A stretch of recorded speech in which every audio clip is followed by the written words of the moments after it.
কেৰাহীটো গৰম হোৱাৰ লগে লগে তেল দি ইয়াতে দালচেনি, ইলাচি আৰু পিঁয়াজ কাটি লৈ ভাজি আছোঁ ৰঙচুৱাকৈ। তাৰপিছত ইয়াতে মেৰিনেট কৰি থোৱা লোকেল মুৰ্গীৰ মাংসখিনি দি দিছোঁ। মেৰিনেট কৰোঁতে আদা, নহৰু, জিৰা, পিঁয়াজ, তেল, নিমখ এইখিনিৰে মেৰিনেট কৰি থৈ দিছিলোঁ।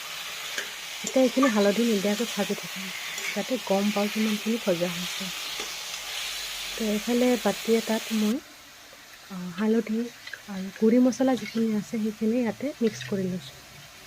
মিক্স কৰি লৈ ইয়াতে মাংসখিনি ভজা হ'লে ইয়াতে সেই মছলাৰ পেষ্টটো ইয়াতে দি দিওঁ,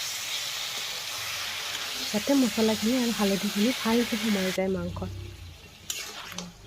দি দিলোঁ, দি পেলাই লৰাই ভাজি থাকিম। লোকেল মুৰ্গীৰ মাংস বনালে সাধাৰণতে দুবাৰ মই পানী দি পেলাই ভাজোঁ, যাতে মাংসটো ভালকৈ ভজা যায়। এনেকৈ ভাজি আছোঁ। দেখিছেনে, মাংসটো পূৰা ভজা যেন হৈ গৈছে আৰু অলমষ্ট।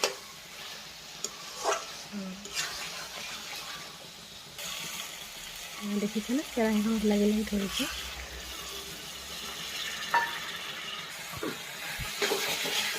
এতিয়া সম্পূৰ্ণ ভজা হৈ গ'ল। ইয়াতে এতিয়া পানী দি পেলাই উতলিব দিম।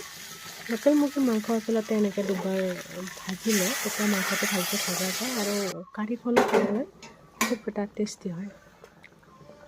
এতিয়া এনেকৈ উতলিব অলপ সময়। উতলাৰ পিছত ধনিয়া দি পেলাই অলপমান গ্ৰেভি কৰি নমাই দিম। দেখিছেনে, এনেকৈ জলটো বহুত টেষ্টি হয় খাবলৈ। বনাই চাবচোন কেতিয়াবা।